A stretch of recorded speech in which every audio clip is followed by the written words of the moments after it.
harus dicek betul. Pernah enggak calon pemimpin kita, calon presiden kita ini memecah belah umat? Kalau punya jejak pernah memecah belah umat, jangan dipilih. Gubernur DKI Jakarta Anies Baswedan bersama Gus Miftah meresmikan Gereja Bethel Indonesia Amanat Agung di Jakarta Utara.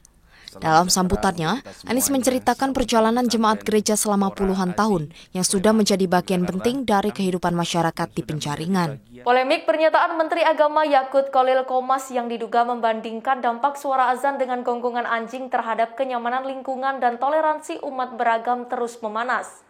Diketahui Ketua Lembaga Kerapatan Adat Alam Minangkabau atau LKAAM Sumatera Barat, Fauzi Bahar mengecam dan menegaskan haram bagi Menteri Agama untuk menginjakan kakinya di tanah Minangkabau.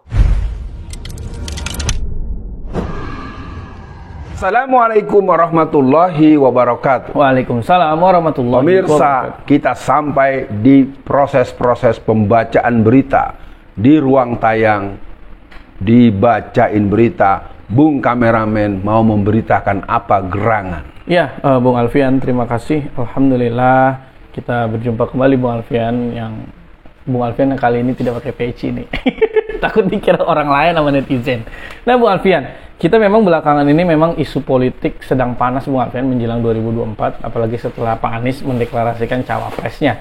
Tapi coba kita fokus pada capres-capres yang muncul namanya seperti Ganjar, Prabowo, dan Anies Baswedan, Bung Alfian. Nah, yang unik itu ada statement dari republika.co.id, Bung Alfian. Judulnya adalah Menak Imbau Masyarakat. Kalau ada capres pernah pecah belah umat, jangan dipilih. Nah, Bung Alfian mungkin respon awalnya bagaimana? Tapi saya ingin bertanya juga ke Bung Alfian, kenapa kok Menak tidak ngomong jangan pilih capres yang pernah ngancurin Wadas, yang pernah nonton porno, atau jangan pilih capres yang satu lagi lah itulah. Maksudnya ini terlihat Bung Alfian arahnya kemana? Karena kan Pak Anies bagaimanapun di Jakarta itu kan sering disudutkan sebagai calon atau gubernur yang intoleran dulu, Bung Alfian. Gimana respon awalnya Bung Alfian? Maksud lo? Pemirsa, sebagai seorang yang masih menjabat sebagai pejabat publik, sebaiknya bisa mengerti bahwa tugas Anda adalah pelayan publik secara keseluruhan.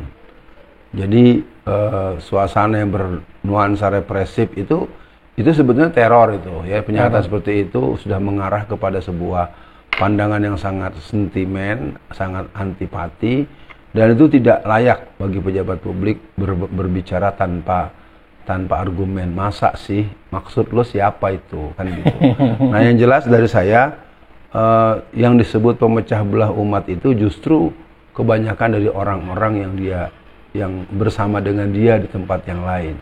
Saya pikir itu. Jadi untuk urusan kita hari ini, kita akan melanjutkan perbincangan tentang persoalan-persoalan yang tadi sudah dibuka oleh Bung kameramen. Iya, Bung Alfian, memang harusnya kita kasih kaca Menak ini Bung Alfian. Siapa yang bikin haji luntang-lantung Bung Alfian? Kemudian siapa yang menyamakan anjing, gonggongan anjing dengan azan? Bahkan kita sama punya tahu Bunda Mary itu korban salah satu dari kasus penghinaan azan tersebut. Nah, harusnya Menak ini mikir ya Bung Alfian. Masuk sikap kepada Rektor UIN Jakarta. Nah, itu iya. juga tidak layak sekali. Ya. Nah, itu dia Bung Alfian. Nah, maksud saya gini Bung Alfian. Kita memang kan sekarang lagi terganggu nih masyarakat ya dengan inilah cawapres inilah, tapi mungkin Bung Alfian untuk menjelang 2024 apa nih semangat Bung Alfian biar umat tuh fokus Bung Alfian, kita itu menangkan capres yang akan gitulah kira-kira Bung Alfian yang untuk memenangkan semua aspirasi umat Islam. Silakan Bung Alfian. Saya ingin mengulang beberapa pernyataan saya di beberapa kesempatan. Kita begitu khawatir dengan bencana alam.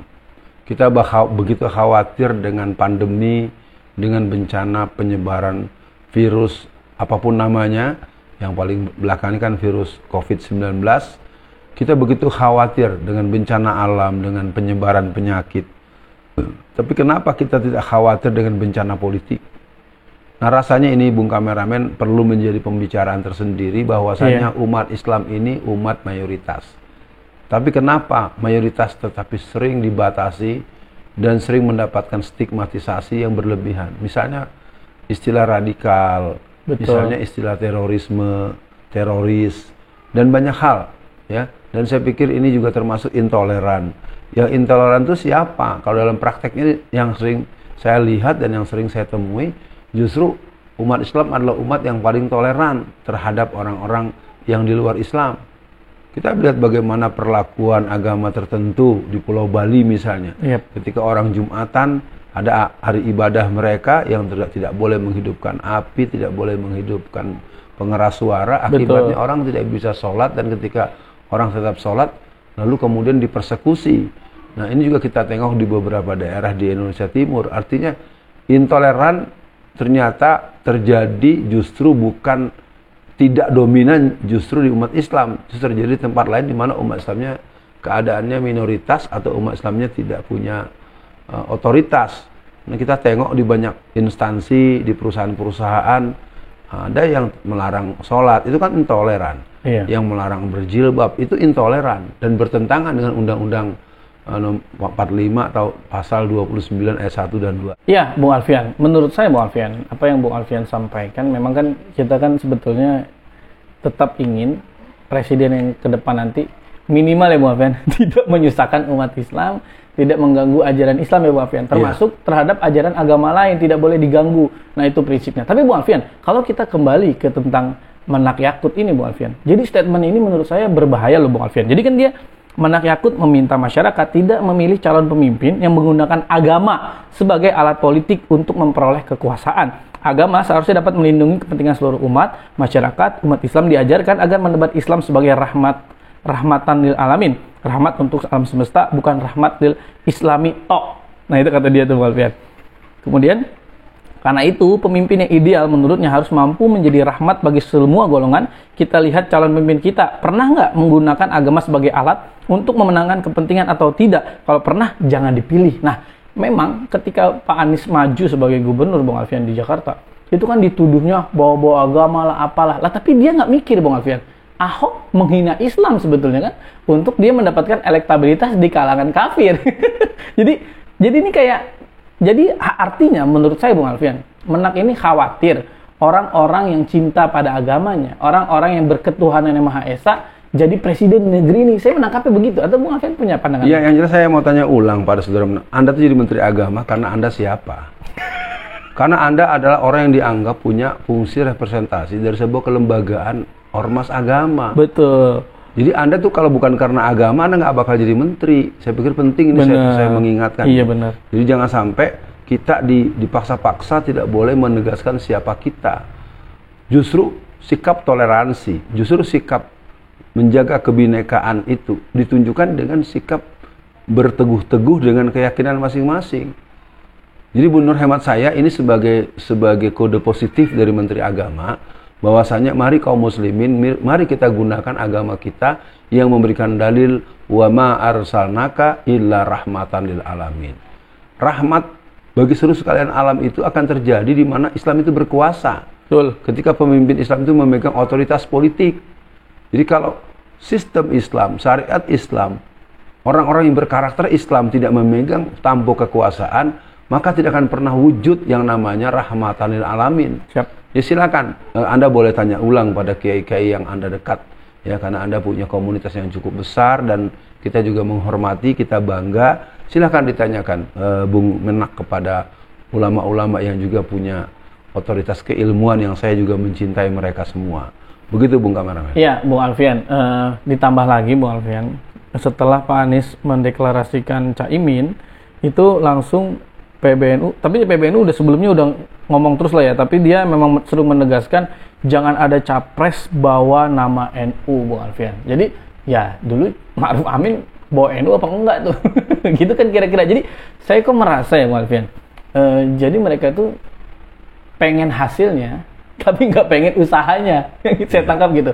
Jadi Bung Alfian, untuk akhir sesi kali ini, jadi video Bung Alfian yang kemarin, jangan bingung untuk Pilpres, kita punya ulama, kita punya tokoh-tokoh Islam, kita punya cendekiawan Muslim, itu banyak respon positif Bung Alfian. Jadi mereka, oh iya udah, kita tenang aja, kita ngapain pusing-pusing sebagai masyarakat biasa gitu Bung Alfian. Kita tungguin aja nunggu ulama. Itu kan jadi satu hal yang positif Bung Alfian. Nah, untuk akhir sesi kali ini Bung Alfian, apa pesan untuk sesi atau dibaca berita kali ini Bung Alfian, supaya umat Islam itu fokus yang sering Bung Alfian ingatkan, fokus untuk memilih partai Islam, caleg Islam, dan fokus menggagalkan yang mereka terindikasi ke depannya akan mengganggu ajaran Islam, akan membiarkan PKI, gitu Bung Alfian. Silakan. Oke, ada 3 hal. Yang pertama, saya ingin mengingatkan tentang bencana alam dan bencana politik. Bencana politik berarti di sana ada produk politik yang memberikan satu komunitas yang agak aneh memang ini, mayoritas. Mayoritas mengalami banyak kesulitan. Boleh kita tengok apakah yang berhubungan dengan keuangan, yang berhubungan dengan perbankan, apa yang berhubungan dengan kebijakan-kebijakan yang berhubungan dengan keagamaan. Ya, kita mendengar kok di beberapa daerah pelarangan berjilbab secara terbuka oleh Pemkot atau Pemkapnya. Ini bagaimana? Yang pertama artinya mari kita menangkan politik sesuai dengan konstitusi yang berlaku. Menggunakan semangat, spirit keislaman itu adalah akar sejarah perjuangan bangsa ini. Orang yang mengabaikan prinsip-prinsip perjuangan politik Islam, dialah orang yang mengabaikan sejarah tegaknya negara ini. Yang kedua, proses. Saya ingin tegaskan dalam video kali ini, apabila nanti akhirnya Allah takdirkan menang Pak Anies dengan wakil presiden yang berasal dari keluarga besar NU, ingat ya, Ketua Umum PBNU, nanti kalau Anda punya acara, Anda harus bilang, kami tidak perlu didatangi oleh orang-orang itu. Karena jauh-jauh hari Anda yang menolak begitu. Jangan nanti selamat datang pada Bapak Presiden dan Wakil Presiden. Dulu waktu nyalonin Anda nolak-nolak. Giliran jadi Anda ngundang-undang. Nah, ini juga penting. Nah, yang ketiga, fungsi.